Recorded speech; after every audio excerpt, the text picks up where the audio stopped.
नमस्ते दोस्तों।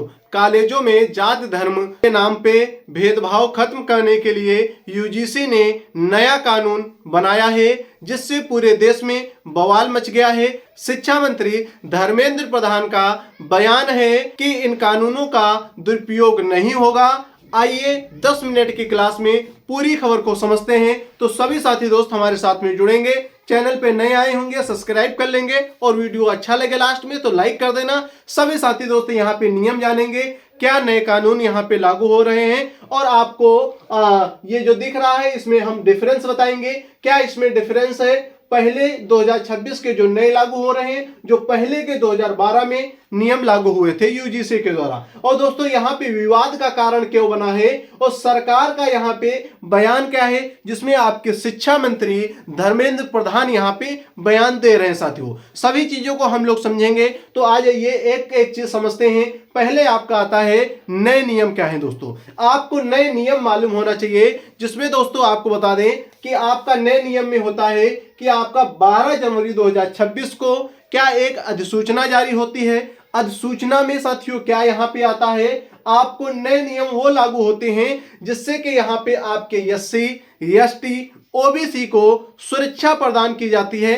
कॉलेजों में आप देखते होंगे कि पिक्चरों के माध्यम से आप देखते होंगे कि बहुत से कॉलेजों में क्या होती है, रैगिंग होती है छात्रों की। पिक्चरों से आप समझ पाते होंगे, यदि आपने कभी कॉलेज में पढ़ा होगा तो आपको ये चीजें मालूम होंगी। साथियों सीनियर्स होते हैं, कुछ जो आप समुदाय के होते हैं, उच्च समुदाय के होते हैं, वो लोग यहाँ पे छोटे समुदाय के लोगों को क्या करते हैं, रैगिंग करवाते हैं। उस प्रक्रिया को देखते हुए यहाँ पे यूजीसी ने नया कानून लागू कर यहाँ पे सामान्य वर्ग को अटकनों में डाल दिया है। जो वहां पे टीचर अपनी मनमानी करते थे उनको भी यहाँ पे डाल दिया है बहुत ही भयंकर गड्ढे में। तो चलिए दोस्त हम इन सभी बातों को समझते हैं। पहली बात आती है कि नए नियम क्या है। साथियों नए नियम 12 जनवरी को अधिसूचना 2026 को जारी होती है। उस अधिसूचना में बताया गया था कि आपका जो इक्विटी सेल है और इक्विटी स्क्वाड है, इसको पूर्ण रूप से अनिवार्य कर दिया गया है। इक्विटी सेल और इक्विटी स्क्वाड बिल्कुल रूप से क्या किया गया, पूर्ण रूप से अनिवार्य कर दिया गया। आगे आपका जो शिकायत का दायरा था, शिकायत का दायरा यहाँ पे 24/7 कर दिया गया है। आप कभी भी यहाँ पे हेल्पलाइन के माध्यम से शिकायत कर सकते हो। आपके लिए 24 घंटे यहाँ पे शिकायत के लिए द्वार खुले हैं। तो सभी दोस्त यहाँ पे समझ लेंगे कि आपके जो भी एससी, एसटी, ओबीसी के छात्र थे जिन्हें रैगिंग के द्वारा सताया जाता था, उनको सताने के विषय में ही यहाँ पे यूजीसी के द्वारा जो नियम लागू किए गए हैं, उन नियमों में आपका आता है कि 24 घंटे में आप किसी भी समय पे हेल्पलाइन से आप शिकायत कर सकते हो। और दोस्तों शिकायत होने के बाद में आपका 7 दिन में फैसला आ जाएगा। क्या दोस्तों, आपका 7 दिन में फैसला आ जाएगा। जो भी आपने यहां पे शिकायत की होगी उसका 7 दिन में फैसला आ जाएगा। दोस्तों आगे क्या आता है, यदि किसी भी प्रकार से आपके कॉलेज इन नियमों का उल्लंघन करते हुए पाए जाते हैं, तो उन सभी कॉलेजों की क्या की जाएगी, फंडिंग को यहाँ पे रोक दी जाएगी। क्या कर दी जाएगी, फंडिंग रोक दी जाएगी। आगे दोस्त आता है आपका अगला नियम कि यहाँ पे यदि कोई भी कॉलेज जाति, धर्म, लिंग या दिव्यांग होने पे भेदभाव करता है तो उसे एक भी पल यहाँ पे क्या नहीं दी जाएगी, एक भी पल उसे नहीं छोड़ा जाएगा।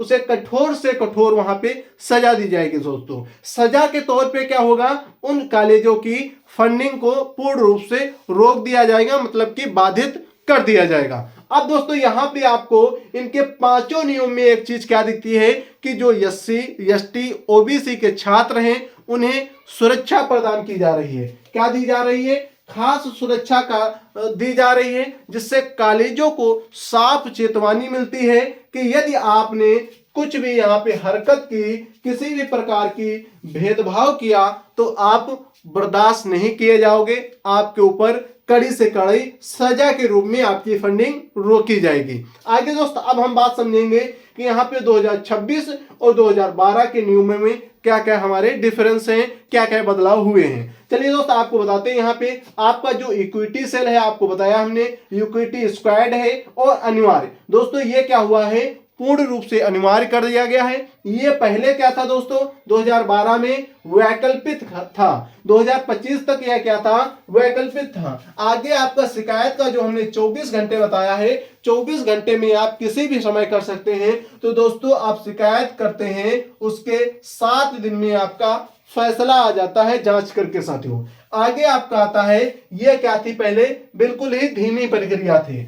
सजा आपकी यदि होना है किसी भी कॉलेज पे, तो दोस्तों उसको सजा दी जाएगी फंडिंग रोक के, उसकी फंडिंग ही कॉलेज को नहीं की जाएगी, जिससे कि कॉलेज बिल्कुल रूप से खराब हो जाएगा, मतलब कि बंद होने की कगार पे आ जाएगा।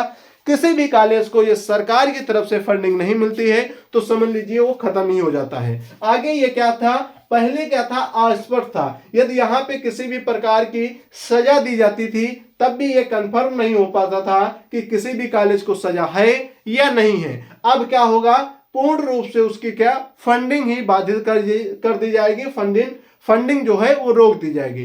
दोस्तों ये विवाद का कारण क्यों बना है और यहाँ पे सरकार का क्या बयान है, ये जरा समझ लीजिए साथी दोस्तों। आपको वो बता दे विवाद का क्या कारण है। तो दोस्तों सामान्य वर्ग को डर है कि कहीं पे इसका दुरुपयोग ना हो, क्योंकि यहाँ पे एससी, एसटी, ओबीसी को खास सुरक्षा से कॉलेजों को चेतावनी दी गई है कि यदि आपने किसी भी प्रकार का भेदभाव किया तो इसको बर्दाश्त नहीं किया जाएगा। इससे क्या हो रहा है साथियों, यहाँ पे जो सामान्य वर्ग के छात्र हैं उनके अंदर क्या हो रहा है, एक डर सा बैठ रहा है। डर क्या बैठ रहा है, कहीं पे इन कानूनों का दुरुपयोग ना हो। टीचरों को खतरा है।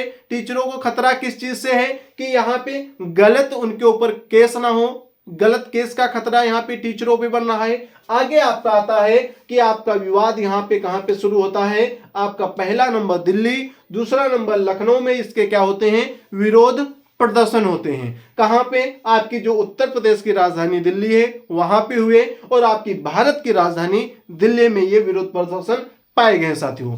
पर दोस्त आपको एक चीज समझनी चाहिए, सरकार का यहाँ पे क्या बयान है, तो जरा समझ लीजिए। सरकार का कहना है कि इनका दुरुपयोग नहीं होगा। सरकार क्या क्या कहना है यहाँ पे, इनका दुरुपयोग नहीं होगा। शिक्षा मंत्री का बयान क्या है, जरा समझ लीजिए। यहाँ पे धर्मेंद्र प्रधान ने कहा है कि सामान्य वर्ग के स्टूडेंट या छात्रों को जो भी दिक्कतें हैं, यहाँ पे जो लग रहा है कि यहाँ पे आपका कानूनों का दुरुपयोग करके उन्हें सताया जा सकता है, तो धर्मेंद्र प्रधान ने कहा है यहाँ पे कि किसी भी प्रकार का इन कानूनों का दुरुपयोग नहीं होगा।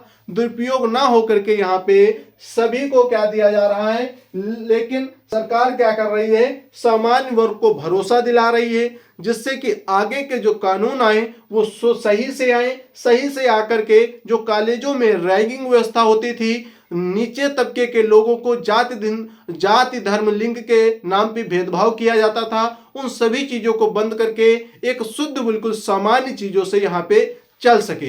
इसी चीज को यहाँ पे यूजीसी ने लागू किया, जिससे कि बवाल हो गए थे साथियों।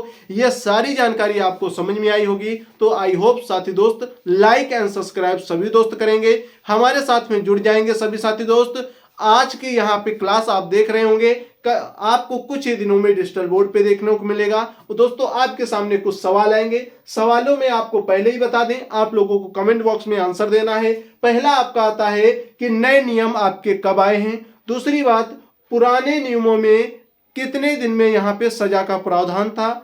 तीसरी बात, आपका शिकायत का दायरा क्या है साथियों। इन तीनों क्वेश्चन का आंसर आप लोग क्या दोगे, कमेंट बॉक्स में सभी साथी दोस्त बताएंगे। तो दोस्तों यहां तक आने के लिए आप सभी का थैंक यू। लाइक कर दीजिए, चैनल को सब्सक्राइब कर लीजिए और 7 बजे हमारे साथ में लाइव में जुड़ना ना भूलें सभी दोस्त। हम सुबह अभी शाम को 7 बजे आपको लाइव में मिलेंगे, तो सभी साथी दोस्त हमारे साथ में लाइव में जुड़ेंगे। जय हिंद, जय भारत, पढ़ते रहिए, आगे बढ़ते रहिए सभी साथी दोस्त। यहाँ की जो पूर्ण जानकारी आपको लाइव में पता होगी। ठीक है दोस्त।